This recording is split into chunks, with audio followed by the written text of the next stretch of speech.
শুভেন্দু অধিকারী বলেছিল 1 তারিখের আগে গ্যাসের দাম কমবে, কমেছে? সেই আগেরটার এইটার মধ্যে পার্থক্য কিছু নেই, টাকা রিপিট উপিট, কথা বুঝে আসছে। তবে একটা জিনিস হয়েছে, খারাপ লিখছেন নাকি? একটা জিনিস হয়েছে কি, আগে আমরা হামলা করছিলাম ছায়ার উপরে, এবারে যা হচ্ছে ডাইরেক্ট ডাইরেক্ট। আগেরটা বুঝতে পারছেন না, ওটা ছায়া ছিল, এরই তো ছায়া কি। এখন যা হচ্ছে ডাইরেক্ট ডাইরেক্ট হচ্ছে। চিনি তো, তারপরে বললো তেলের দাম কমবে, এই তো তেলের দাম বেড়েই চলেছে। তা তেল কি আমরা পেট্রোল পাম্পে গেলে আলাদা আর অমুসলিম ভাইদের জন্য আলাদা নাকি? হ্যাঁ, অতএব বুঝতে হবে এটা শুধুমাত্র একটা চক্রান্ত, গরিব বানানো আর গরিবদেরকে শেষ করা। গরিব যে কোনো ধর্মের হোক, গরিবের কোনো গুরুত্ব নেই। এই যে হকারদের ঘরে উচ্ছেদ করছে কারা? 100-র মধ্যে 100টাই অমুসলিম। তাহলে কি হাততালি মারবো না? ওই মানবতা আমার রাসূলুল্লাহ শিখাইনি আমাকে। ওদের হয়েও লড়াই করতে হবে। অমুসলিম তো কি হয়েছে, মানুষ তো, আমারই তো ভাই তারা, বাপ আদম মা হাওয়ারই তো ছেলে। হিন্দু হোক, খ্রিস্টান হোক, আদিবাসী হোক, সাঁওতাল হোক, মুসলমান হোক, সবাই কিন্তু এক বাপ আর এক নারী থেকে শুরু। প্রথম পৃথিবীতে একজন পুরুষ একজন নারী এসেছিল, তাদের মিলন থেকেই মনুষ্য জাতির তৈরি হয়েছে। তাহলে আমারও প্রথম বাপ যিনি, সমস্ত ধর্মের মানুষেরই প্রথম বাপ তিনি। আমারও প্রথম মা যিনি, সমস্ত ধর্মের মানুষের প্রথম মা তিনি। এই দিক দিয়ে আমরা সবাই ভাই বোন, হিন্দু মুসলিম আদিবাসী সবাই আমরা ভাই বোন। তাহলে আজ আমার ভাই দেখার উচ্ছেদ করে দিচ্ছে, এটা চরম অন্যায় হচ্ছে। এর বিরুদ্ধে আমাদেরকে আন্দোলন হতে হবে, ঐক্যবদ্ধ হতে হবে।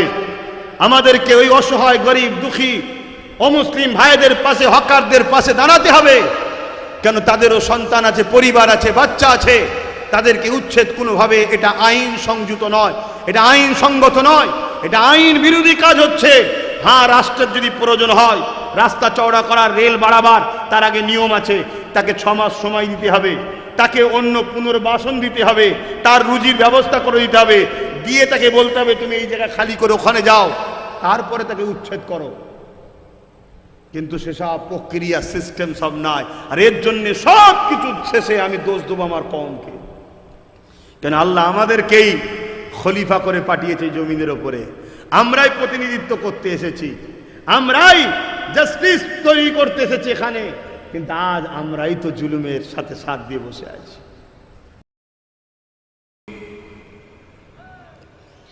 এ নজওয়ানেরা, এ আমার আব্বা জানেরা, অনেক সহজে ইসলাম পেয়েছি, তাই ইসলামের ওপরে আমাদের অতটা গুরুত্ব নাই।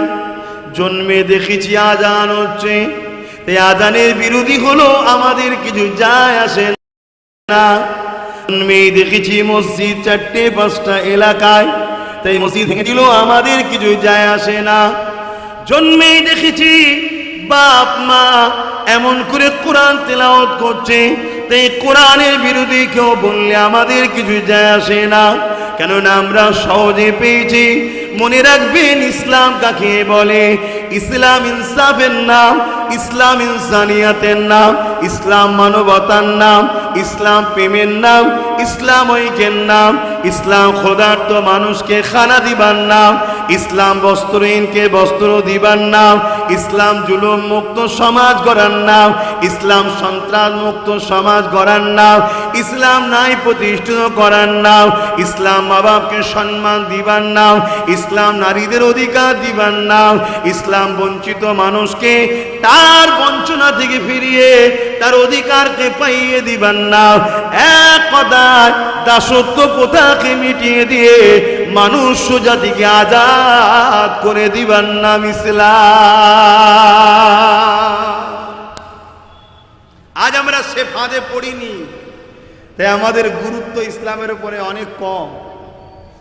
যেখানে ইসলাম নাই তাকিয়ে দেখো না,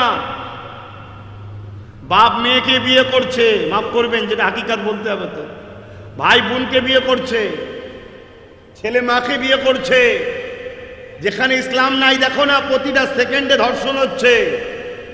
যেখানে ইসলাম নাই দেখো না, চিটিংবাজি, প্রতারণা, ধোঁকাবাজি, ধাপ্পাবাজি ভরে গেছে। কেউ প্রশ্ন করতে পারে মুসলমানদের মধ্যেও তো কোনো ঢুকছে? হ্যাঁ, কিছু কিছু ঢুকেছে। কারণ হচ্ছে কি, মুসলমান ইসলামের নেতাদের ঘরে ছেড়ে দিয়ে জালি 2 নম্বর গুণকে ফলো করছে। তাই এজন্য এদের মধ্যে ওদের খসলো ঢুকে যাচ্ছে। নচেত আজ 1450-1500 বছর হয়ে গেল আমার নবী পাক ইয়াসরিব মদিনা শরীফ বানালেন। সেই মদিনা শরীফে 1450-1500 বছর হয়ে গেল একটা নারী ধর্ষণ তো দূরের কথা, একটা নারীকে ইফটিজিংও মদিনা শরীফে এখনো করা হয়নি। জোরে বলুন সুবহানাল্লাহ। কেন? ওখানে আমার রসুলের দিন চলছে, ওখানে নিজাম চলছে আমার রসুলের। আর যারা ইসলামের বিরোধী করে তাদের যেখানে নেতৃত্ব চলছে, খেয়াল করে দেখো, ওপেন ওপেন নারীদের উপর অত্যাচার হচ্ছে, দিন দুপুরে নারীকে ধর্ষণ খুন করা হচ্ছে, জ্যান্ত পুড়িয়ে মেরে দেওয়া হচ্ছে। নারীদেরকে রক্ষা করতে পারছে না, নারীদেরকে নিরাপদ দিতে পারছে না। এ দুনিয়া চ্যালেঞ্জ করছি, মোহাম্মদ আরবির গোলামি ছাড়া, তার নীতি আদর্শ জিন্দেগি গড়া ছাড়া পৃথিবীর কোন দেশ পারেনি, আগামীতেও পারবে না। নারীদেরকে সুরক্ষা একমাত্র দিতে পারে আমিনা লালের আদর্শের রাস্তা। জোরে বলুন সুবহানাল্লাহ। আমেরিকার মতো সুপার পাওয়ার চাঁদে যাচ্ছে, পারমাণবিক বোমা করেছে, আরো কিনা কিনা জেট ফ্লাইট তৈরি করেছে, যুদ্ধ বিমান তৈরি করেছে, লোকের ঘর ভাঙতে পারে, দেশকে আগুন দিয়ে পুড়িয়ে দিতে পারে, বড় বড় দেশকে দখল করে নিতে পারে। কিন্তু সেই আমেরিকা তার দেশের বেটিদের নিরাপত্তা দিতে কিন্তু পারেনি। কিন্তু আমার নবীর মদিনা শরীফ, আমার নবীর দেশ, সেখানে নারীদের এখনো সুরক্ষার কোনো সমস্যা হয়নি। জোরে বলুন সুবহানাল্লাহ। কি হলো? আলোচনায় অসুবিধা হচ্ছে ভাই, চাকুকা টাইপের হয়ে বসে আছে ভাই। আমরাও তো মানুষ নাকি, সারাদিন পেরেশান থাকি। আবার আজকে শুক্রবার, রোজই পেরেশানে থাকি, আজকে আবার আরো পেরেশান। সেই জায়গায় যদি মহল ঠিক থাকে, দুটো বলে শান্তি হয়, এক লেভেলে বলতে হয়। আর আপনারাও যদি চঞ্চল হয়ে থাকেন, আমারও ব্রেন তেমনি চঞ্চল হয়ে আছে, একটু ঠিকভাবে বসে, যারা বসছেন একটু ঠিকভাবে বসে, দেখতে ভালো লাগবে, আমাদেরও দু কথা বলতে ভালো লাগবে। আপনারাই সব কিছু, আপনারাই আমাদেরকে ওয়াচ করার সুযোগ করে দেবেন, আপনারাই চাইলে আবার সব বেকার হয়ে যাবে। এইখানটা কিছু দেওয়া যাবে? এ উঁচু নিচু ভাঙা চূড়া হাতে লেগে যাচ্ছে। লম্বা মানুষ তো একটু চাপ না দিলে পুজো হয়ে কতক্ষণ থাকবো বলেন না, কষ্ট হচ্ছে। ব্যাস থাক থাক থাক। ভাইয়েরা আমার, বুঝার চেষ্টা করেন, আজ আমাদের দোষে আমাদেরকে দুনিয়ায় লাঞ্ছিত হতে হচ্ছে।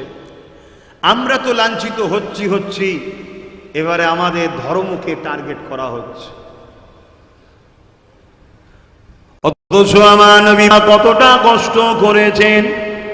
এই জমিনে মায়েদের কোনো সম্মান ছিল না, ছেলেরা নিজে হাতে মাকে হত্যা করত। এই জমিনে নারীদের কোনো মর্যাদা ছিল না, নারীদেরকে ভোগের পাত্রী বানিয়ে দিত। ও কাজের একটা মেলা হতো, ওই মেলাতে নারী কিনা বেচা হতো। পৃথিবীর ধনীরা আসতো, ওই নারীগুলোকে খরিদ করে নিয়ে যেত, তাদেরকে শোষণ করত। গর্ভে সন্তান হতো, যদি পুত্র সন্তান হতো, সন্তানটাকে নিয়ে নারীটাকে হত্যা করে দিত। আর কন্যা সন্তান হলে ওই কন্যা সন্তান সমেত হত্যা করে দিত। এই যুবকেরা, তরুণেরা, আল্লাহ নবী, নূহ নবী, দয়ার নবী, এই অসভ্যতা, বর্বরতা, এই জিহালাত পুনাকে বন্ধ করে পৃথিবীর জমিনে নারীদের কত মর্যাদা দিয়েছে। আল্লাহ নবী জানিয়ে দিলেন, একটা একটা নারী একটা একটা জান্নাত। আল্লাহ নবী আরো জানিয়ে দিলে, কোন ঘরে যদি প্রথম কন্যা সন্তান হয়, এর মানে ওই বাবাটাকে মহান স্রষ্টা জান্নাতের সংবাদ পাঠালো, কন্যা সন্তান হলো জান্নাতের মেসেজ। দ্বিতীয় নম্বর রাসূলুল্লাহ জানিয়ে দিলে কোন ঘরে যদি দুটো কন্যা সন্তান হয়, আল্লাহ নবী জানিয়ে দিলে ওই দুই কন্যার বাবাকে আমি রাসূলুল্লাহ শাফাত করে জান্নাতে নিয়ে যাব। আল্লাহ নবী আরো জানালে কারো যদি তিনটে কন্যা সন্তান হয়, ওই তিন কন্যাকে লালন পালন করে বিবাহ শাদী দিয়ে দেবে, বাপ দায়িত্ব স্বামীর হাতে তুলে দেবে। আল্লাহ নবী জানিয়ে দিলে ওই তিন কন্যার বাবা আর আমি রাসূলুল্লাহ আল্লাহর জান্নাতে দুই আগুন তুলে দেখিয়েছে, যেমন পাশাপাশি আল্লাহর জান্নাতে ওই তিন কন্যার বাবা আর আমি রাসূলুল্লাহ পাশাপাশি থাকিব।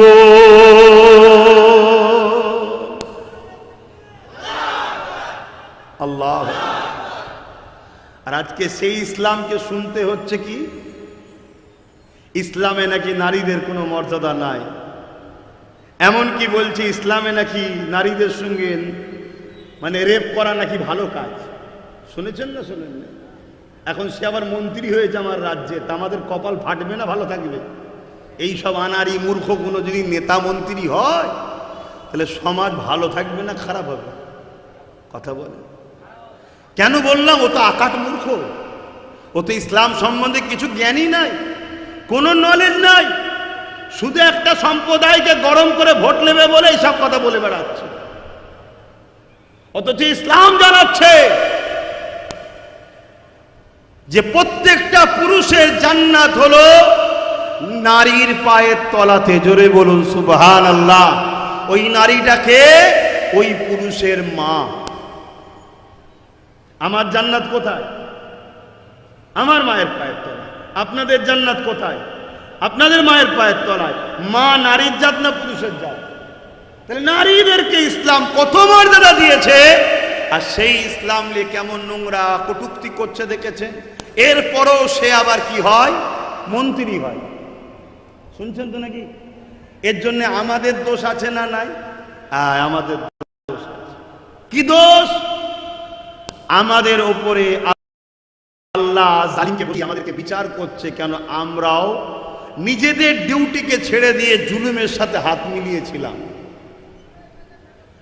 এখন তো কমসে কম শিক্ষা লিয়া দরকার, পরিবর্তন হওয়া দরকার, যে যা ভুল হয়েছে হয়েছে আর নয়। এবারে একটু ভাবা দরকার যে কখনো জালিমের সাথে থাকবো না, অন্যায়ের সাথে থাকবো না, ন্যায়ের সাথে থাকবো, সত্যের সাথে থাকবো। বাবেরা নওজওয়ানের আল্লাহ নবী কতটা কষ্ট করেছেন। এ নওজওয়ানেরা মনে রেখে দিও, গায়ে হাওয়া লাগাচ্ছে লাগিয়ে দাও, নিঃশ্বাসটা ফুরিয়ে গেলে মিনহা খালাকনাকুম ওয়া বিহা নুঈদুকুম ওয়া মিনহা নুখরিজুকুম তারাতান উখরা বলে মাটি দিয়ে চলে আসবে। ওই কবরের জমিনে কেউ তোমার সাথে থাকবে না, ওখানে কোনো দাদা দিদির নেতৃত্ব চলবে না। ওই কবরের জমিনেতে আল্লাহ নবী জানিয়ে দিলে দুনিয়া জমিনে যারা আমার দিনের নাফরমান হবে, অন্যায় অত্যাচার জুলুম পাপাচার এর মধ্যে লিপ্ত হয়ে যাবে, আমি রাসূলুল্লাহ আমাকে ভুলে যাবে, আমার থেকে দূরে সরে যাবে, আমার শরীয়ত থেকে দূরে সরে যাবে, আল্লাহ পাক তাদের জন্য কবরটাকে জাহান্নামের একটা গর্ত করে দেবে, যেখানে 99টা সাপ দেবে, দুটো করে মুখ থাকবে। যে সাপ যদি দুনিয়ায় একবার নিঃশ্বাস ফেলে, এই দুনিয়ার কোনো তরুলতা, এই গাছ আর গজাবে না, যে কোনো ঘাস হয় এখন আর গজাবে না। এত কঠিন মারাত্মক সেই জাহান্নামের নিঃশ্বাসের সাপে এটাকে জাহান্নামে ওই কবরে বান্দা বান্দিকে নিয়ে থাকতে হবে। আল্লাহকে ভয় করে পাপ হয়ে যায়, কিন্তু তওবাও তো করা দরকার, ভুল তো হয়েও যায়, তওবাও তো করা দরকার। এই জন্যই তো এই মাহফিলগুলো করা হয়। এই যে বসে আছি, আমাদের কি পাপ নাই? হ্যাঁ রয়েছে। আমি মনে করি আপনাদের থেকে বেশি পাপ আমার রয়েছে, কিন্তু এই যখনই আলোচনা হয়, এই আলোচনার মধ্যে হতে হতে আপনার আমার হৃদয়ের মধ্যে যদি একটুখানি মনে হয় আল্লাহ আমার কি হবে, আল্লাহ আমাকে মাফ করে দিন, দুনিয়ার কেউ জানে না আপনার হৃদয় যদি এতটুকু একবার বলে ওঠে, আল্লাহ আপনি আমাকে ক্ষমা করে দিন, ভুল করে ফেলেছে, আমার আল্লাহ এত ভালোবাসে, তোমাকে আমাকে তওবা কবুল করে ক্ষমা করে দেয়। তওবাটা কি? অনুশোচনা হওয়া যে হ্যাঁ আমি এটা ভুল করে ফেলেছি, আল্লাহ মাফ করে দেন, এটাই তো তওবা। আমাদেরকে ঠেলে ঠেলে ঘরে ঢুকিয়ে দিচ্ছে, আমাদের খেয়ালই নাই। খেয়াল আছে আমাদের? সব কিছু করো, ঘরের মধ্যে করো, লুকিয়ে করো, তাহলে কিছু বলবো না। কেন? এটা প্রশ্ন তো। কেন? ভয়। কিসের ভয়? আলোর কাছে যেমন অন্ধকার ভয় করে, সত্যের কাছে যেমন মিথ্যা ভয় করে, তাই আমাদেরকে ভয় করছে, আমাদের কর্মকাণ্ড ভয় খাচ্ছে। কিসের ভয়? সত্যর দিকে মানুষ না চলে আসে, এটাই ভয়। বুঝতে পারছেন? আর আমরা তো নিজেরাও তাদের হ্যাঁ হ্যাঁ দিয়ে সব ঘরে ঢুকে গেলাম, ঘরের মধ্যেই সব হচ্ছে। তারপরও আজকে ছেলেগুলো, গতবারে এসেও বলেছিলাম, এবারে এসেও বলছি, এতটা মেহনত করে কষ্ট করে একটা জিনিসকে আবাদ রেখেছে, এই অত এলাকার মানুষের খেয়াল রাখা দরকার এই জলসাটাকে। কেন? গ্রামের মধ্যে 100টা জলসা, একটা জলসার অনেক মূল্য আছে। গ্রামের মধ্যে 100টা জলসার মেসেজ 100টা গ্রামের মধ্যেই রয়ে যাবে, কিন্তু একটা জলসা আপ টু এখান থেকে কলকাতা এইদিকে যতটা আছে সব জায়গায় মেসেজ চলে যাবে, কিন্তু আপনাদের মাথায় ঢুকবে না, খুবড়িতে ঢুকবে না। এর জন্য উচিত সবাইকে এটাকে আবাদ রাখা। এটা আবাদ তখনই হবে যখন সবাই এটাকে গুরুত্ব দেবে। অত এলাকার সবাই যখন এর উপরে ঝাঁপিয়ে পড়ে থাকবেন, এই মেসেজ সব জায়গায় যাবে না, তখন এটাকে লাড়া দিতেও ভয় খাবে। আর যখন দেখবে এই কটা ছেলে হই হই করছে, একদিন ডেকে বলবে ওটা পিছন দিকে নিয়ে যাও, এরাও দেখবে কেউ তো পাশে নেই, তা চ বাবা। আমার কথা খুলিতে ঢুকছে? বোঝেন ভাইরা, সহজে পেয়েছি তো ইসলাম, তাই গুরুত্ব না। কিন্তু হযরতে বেলাল হুজুর পেয়েছে ইসলাম সহজে নয়। হযরতে খাব্বাব, হযরতে খুবাইব, হযরতে সালমান ফারসি, ইনারা ইসলাম কিন্তু সহজে পাইনি। আর তিনাদের কুরবানির বিনিময়ে কিন্তু আমরা ইসলাম পেয়েছি। আপনি কি ভাবছেন আপনাদের এই অনন্তপুর মল্লিকপুরে ইসলাম কি সহজে এসেছে? এত দাড়ি টুপি কি সহজে চলে এসছে? এই পর্যন্ত আসতে গিয়ে কত লক্ষ লক্ষ মা সন্তান হারা হয়েছে, কত লক্ষ লক্ষ বোন বিধবা হয়েছে, কত লক্ষ লক্ষ পরিবার উজাড় হয়ে গেছে। তারপরে তোমার এলাকায় ইসলাম এসেছে, সেটাকে ধরে রাখবেন না? যদি না রাখেন, লস আমার আল্লাহর নেই, নবীর নেই, আপনার আমার লস হবে। ইসলাম আমার আল্লাহ তার দিনের জন্য সে যথেষ্ট। আমাদের হাত থেকে কেড়ে নিয়ে, ধরুন একটা মানুষকে একটা ভালো কিছু দিয়েছি, সে যদি চালাতে না পারে, তাহলে আমি তার থেকে তো কেড়ে নেবো, কেড়ে নিয়ে অন্য কার হাতে দেবো। ইসলামের মতো নিয়ামত কিন্তু আল্লাহ আমাদের হাতে দিয়েছে দেখাশোনার। আমরা সবাই দায়িত্বশীল। এবার দায়িত্বর ভাগ আছে, কিন্তু কেউ বলতে পারবে না যে আমি সাধারণ লোক বলে আমার দায়িত্ব নেই। আপনারও দায়িত্ব আছে। যদি আমরা এই দায়িত্ব পালন না করি, আল্লাহ আমাদের হাত থেকে কিনে নেবে, নিয়ে অন্যদের হাতে তুলে দেবে। যেমন ইউরোপ দুনিয়া বলছে আগামী 40-45-এর মধ্যে ইউরোপ দুনিয়া সংখ্যাগুরু হবে ইসলাম। জোরে বলুন সুবহানাল্লাহ। তাদের মিডিয়া, তাদের কলম, তারা বলছে। কেন? তাদের যুবক যুবতীরা ইসলাম ছাড়া বাঁচার রাস্তা নেই, তারা তাই কলমা পড়ছে। 16 বছর, 14 বছর, 15 বছর বয়স কন্যার গর্ভে, খারাপ নেবেন না, হাকিকাত বলছি, সন্তান কার বাবা, বাঁচতে চাইছে তারা। বাঁচার অপশন কি? ইসলাম। ইসলাম কি বলছে?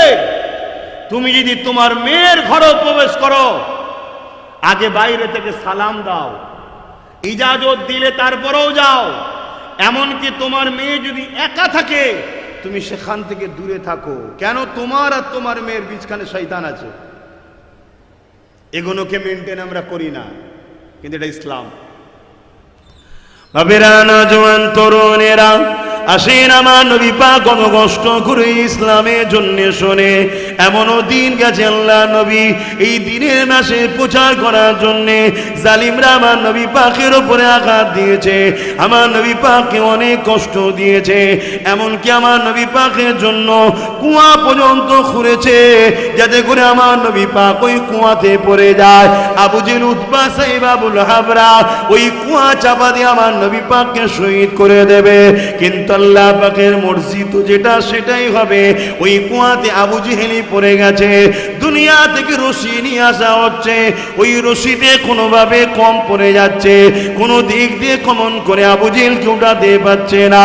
ওই সময় আবু জেহেল বলতে লেগেছে, যা আমি বুঝতে পেরে গেছি এই কুয়া থেকে একমাত্র তুলতে পারে একজন, জিনাকে ফেলার জন্যে আমি এই কুয়াটা বানিয়েছিলাম।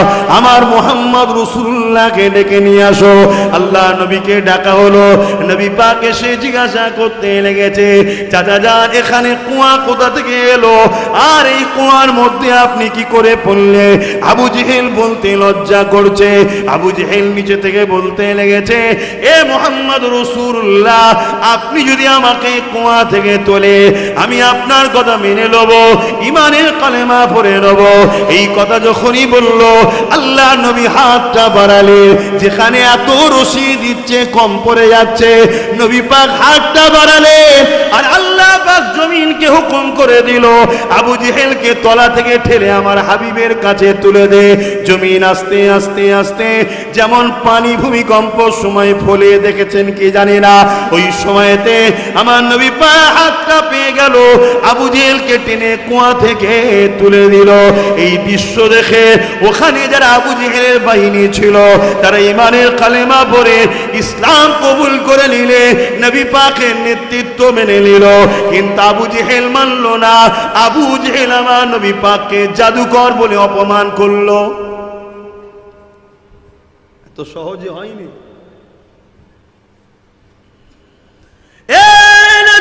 তরুণেরা, এই ইসলামের কথা প্রচার করতে গিয়ে আল্লাহ নবী, নবী দয়া নবী, এমনও দিন গেছে নবী আমার সিজদায় পড়েছে, নবী পাকের পিঠের উপরে পচা দুম্বার ভুঁড়ি চাপিয়ে দিয়েছে, দুর্গন্ধময় পচা দুম্বার ভুঁড়ি। যে দুর্গন্ধময় পচা দুম্বার ভুঁড়িতে আল্লাহ নবী নিঃশ্বাস নিতে পারছে না, আর ভারী পুটলিটাকে, ওই দুম্বার ভুঁড়িটাকে নবী পাক মাথাও তুলতে পারছে না। নবী আমার সিজদায় পড়ে গিয়ে সুবহান রাব্বিল আলা তাসবিহ পড়তে লেগেছে।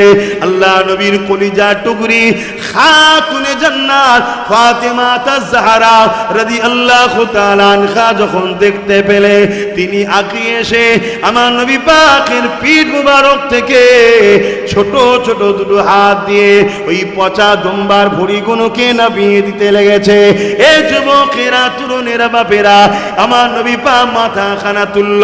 এদিকে জালিমরা বসে বসে তারা মস্করা করতে লেগেছে, তারা হাসতে লেগেছে, ইয়ার কি ঠাট্টা মারতে লেগেছে। আমার নবী পাক খাতুনে জান্নাতকে নিয়ে ঘরে চলে গেলে।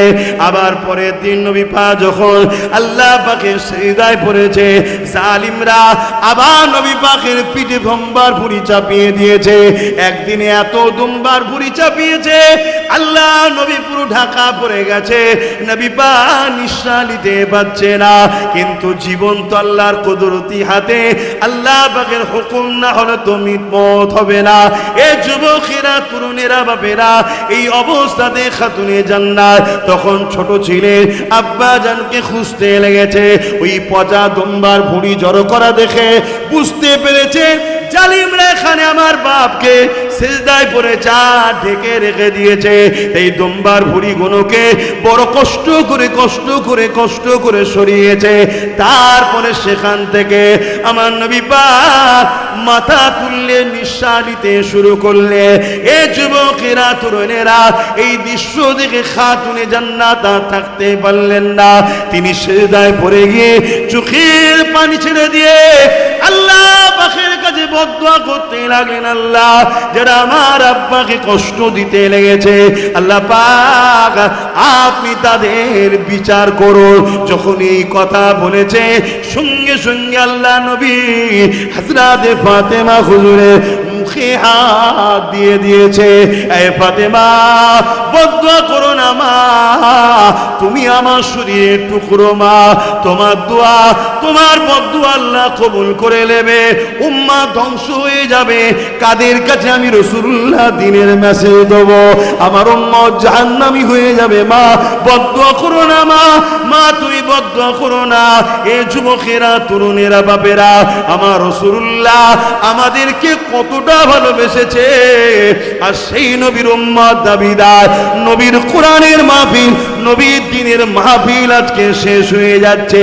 নবীর দ্বীনের একটা একটা করে পাঠকে জালিমরা মিটিয়ে দিতে চাইছে, আমাদের কোনো খেয়াল নাই। খেয়াল আছে? আমরা নিজের স্বার্থ দেখছি, কার সঙ্গে সেটিংয়ে থাকলে আমার কারবার ঠিক থাকবে, কার সঙ্গে সেটিংয়ে থাকলে আমারটা সব ঠিক চলে যাবে। আমরা এই দিকে আছি, আমরা একবারও ভাবছি না কেউ যদি ক্ষমতার জোর দেখিয়ে আমার রাসূলের দ্বীনের উপরে আঘাত দিতে চায়, তাহলে আমাদেরকেও সংগঠিত হতে হবে, ঐক্যবদ্ধ হতে হবে, আমাদেরকেও ক্ষমতা দখল করতে হবে, ডিফেন্স করার জন্য, কারো ক্ষতি করার জন্য নয়। কেন ইসলাম কখনো ক্ষতি করার ইজাজত দেয়নি। ইসলাম আমাদেরকে এতটুকু ইজাজত দিয়েছে, কেউ যদি তোমার ক্ষতি করে তুমি তাকে ডিফেন্স করতে পারো। কিন্তু আমাদের তো সেদিকে খেয়াল নাই। কেন? আমাদের মহব্বত দরদটা জেরক্সের হয়ে গেছে, সেই মহব্বত নাই।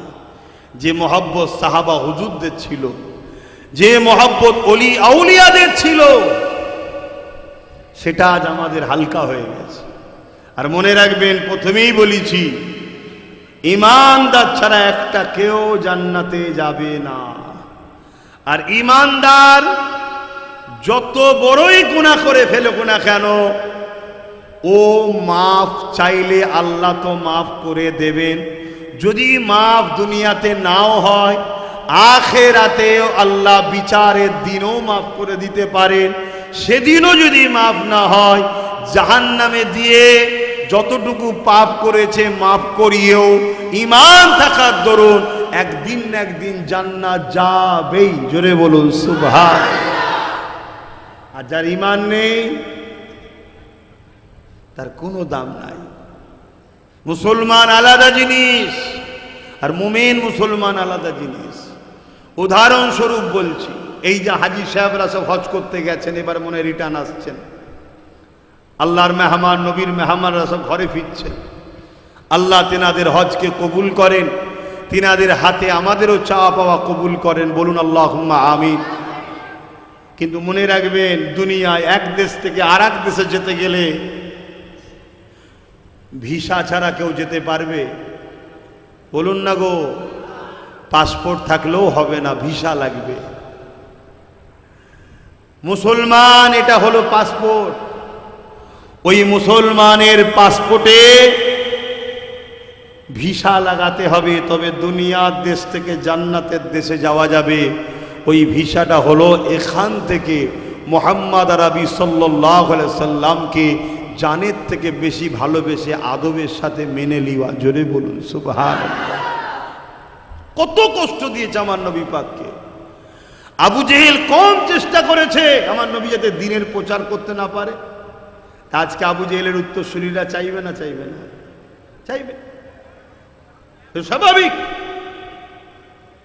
কিন্তু আমাদেরকেও কি হাল ছেড়ে দিলে হবে? আমাদেরকেও হাল ছাড়লে হবে না।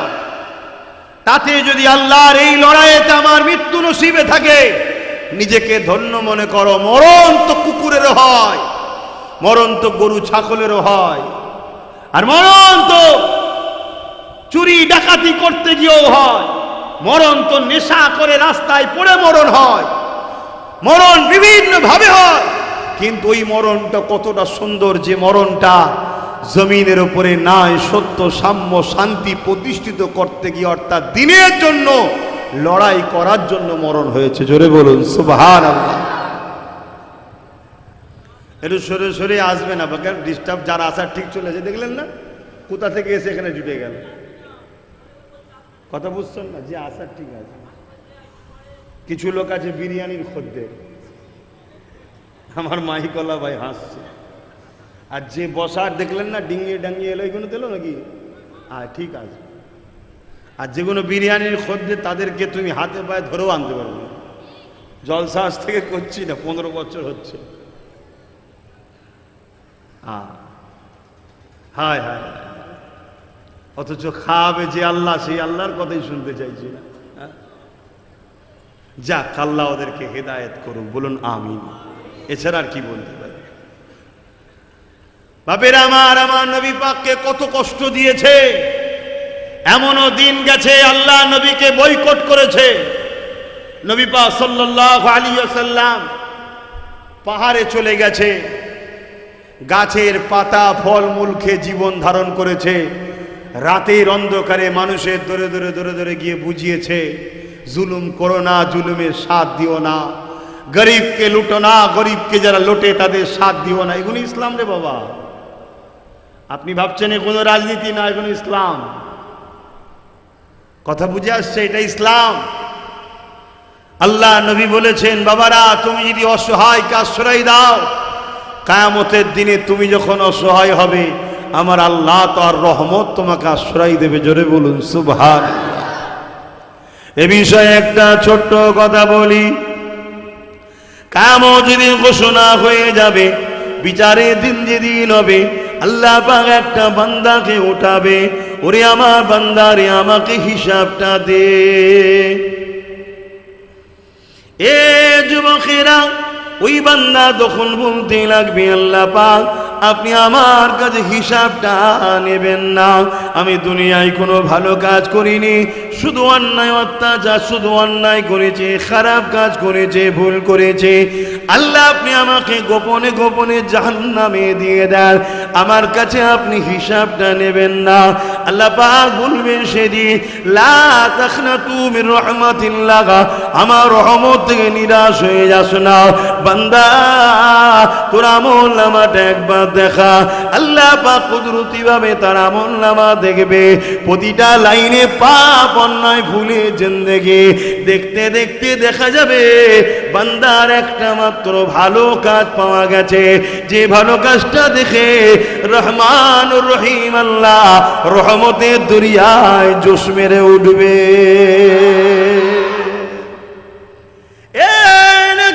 তরুণেরা, আল্লাহ ওই সময় বলবে, বান্দারে সারা জিন্দেগিটা তো আমি দিলাম, আমার নাফরমানি করে করে কাটালি বান্দা।